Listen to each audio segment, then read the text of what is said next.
Back in the 90s, I actually got straight out of graduate school. I worked for a reinsurance company on Wall Street. And I had my graduate degree and my MBA, came off, and I started this role as corporate communications manager in a reinsurance company.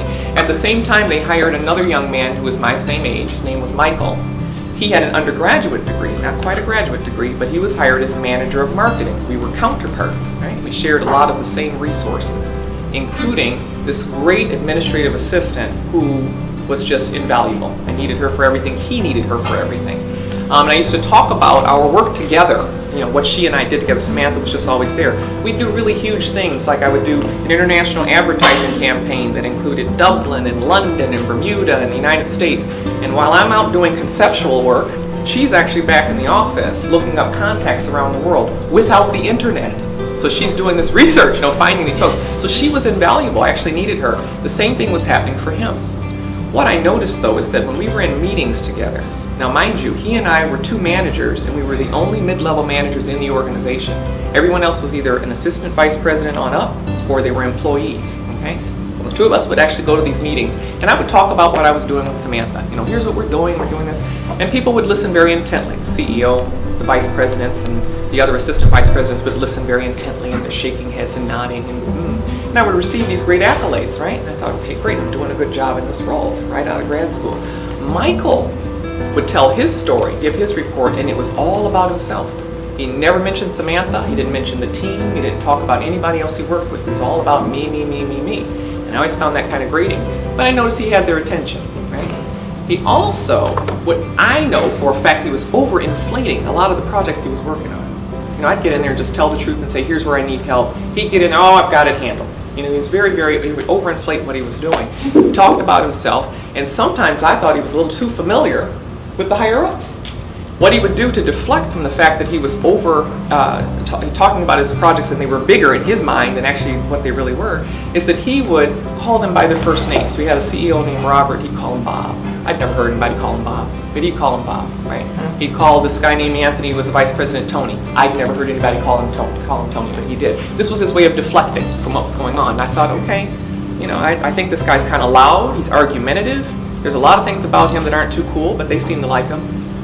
3 months later, he got promoted to assistant vice president. Bigger office, big raise. I was left to be the only middle manager in the organization. And I said, what is this about? I'm as smart as this guy, if not smarter. I do better work. Why did this happen? So I asked the CEO this question. I was reporting directly to him. I said, what happened here? He said to me, Jocelyn, I'm just not sure you fit the corporate culture. Anybody ever heard that before? So what does that mean? Am I rude? What I says, no, you're just a little bit too aggressive. And so I'm thinking, am I rude? He says, no, not rude, just a little too aggressive. And I thought, what in the world? Now, right now, in 2018, I call BS on that. I'm calling BS, right? However, I was young, so I took it to heart. And I was very sensitive about it, and I thought to myself, am I too in your face? Is that why I didn't get promoted? I went even crazy with my thoughts. Is that why my last relationship broke up? Is that why they don't smile at me at 7-Eleven? Is that why I can't get a cab in New York? I went nuts. I really did. I just went too far with it. But now I know the truth. The truth of the matter is this. There are some fundamental differences between men and women. There really are. This book, that started out in the 90s telling us this, and we thought, what's he talking about? There actually are. I know and you know that no two women are alike and no two men are alike. We know that for sure. But if we can harness what we know about the differences between men and women, we can pinpoint what some of those differences are, we can actually use them to our advantage to achieve. That's the big deal, okay? One of the things I do know that did affect what happened to me there is this. Some women I know, many women that I know, including myself, have been socialized not to take too much credit publicly. We're socialized that way. We're socialized to keep the peace and make sure that we thank everybody who was involved in everything. Don't leave anybody out who might offend someone. That's how we're socialized, actually, in general, women. Men are socialized just the opposite. They are socialized to believe that there is one single alpha male spot, and they should get it. Which is kind of what the difference was between our styles when we were in front of the leadership. It's kind of like what we were taught to do. And these are the ways that we're socialized that are different, that actually affect how we are influencing and negotiating when we're out there in our professional lives. In hindsight, there's one example I know. there are three things that we want to remember about this. The first one is men and women are indeed fundamentally different, but this is not just about genetics. Okay? This is also obviously about how our environment shapes us, right? However, here's what I think. I think we have the upper hand here because we actually use our intuition and we value it. Men and women are taught to look at intuition differently. Actually, what society does to us is it tells us there's intellect and there's intuition. Intuition is kind of woo-woo, right? Intuition is kind of touchy-feely, right? So men are discouraged from actually feeling their intuition and using their intuition. Women, you've heard the term women's intuition, mother's intuition, that sort of thing. We're actually told to value it. Men are told not to. Well, here's the good news. Intuition, if you heard the term sixth sense, you've heard that, that's actually what intuition is supposed to be. Sixth sense or intuition is that you have this past experience that you've had, and now there are these external cues, and they cause you to make decisions that are so fast sometimes that it seems like they're unconsciously made, right? That's your intuition speaking. But it's more than just that. It's also, science is showing us it's about that gut feeling that you have, right? So there is a point where you're in a situation and you feel those butterflies in your stomach, that gut feeling. That's actually a part of what intuition is, and we don't mind using that. We value that as women.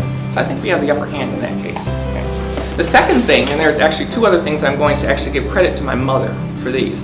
The first one is when she told me that the world looks different and the fight will be different. That's absolutely true.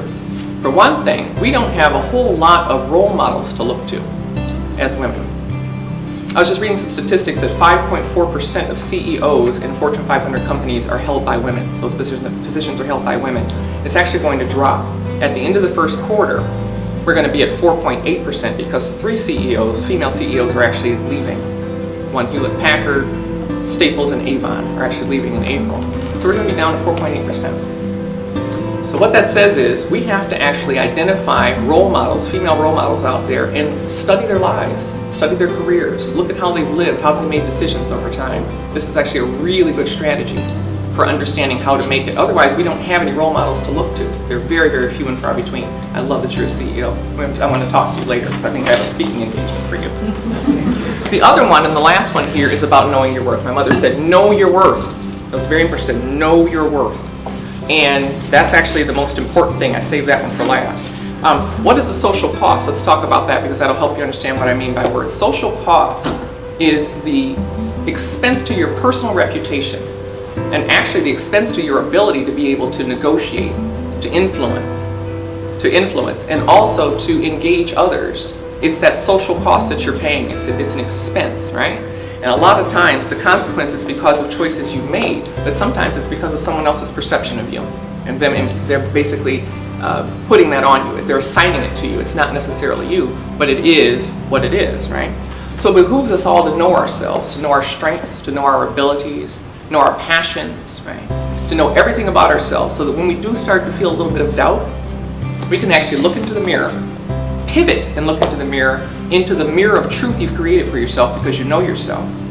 Get into what I like to call the power pose, right? Look yourself straight in the eye and then get out there, advance, and lead. Thank you very much.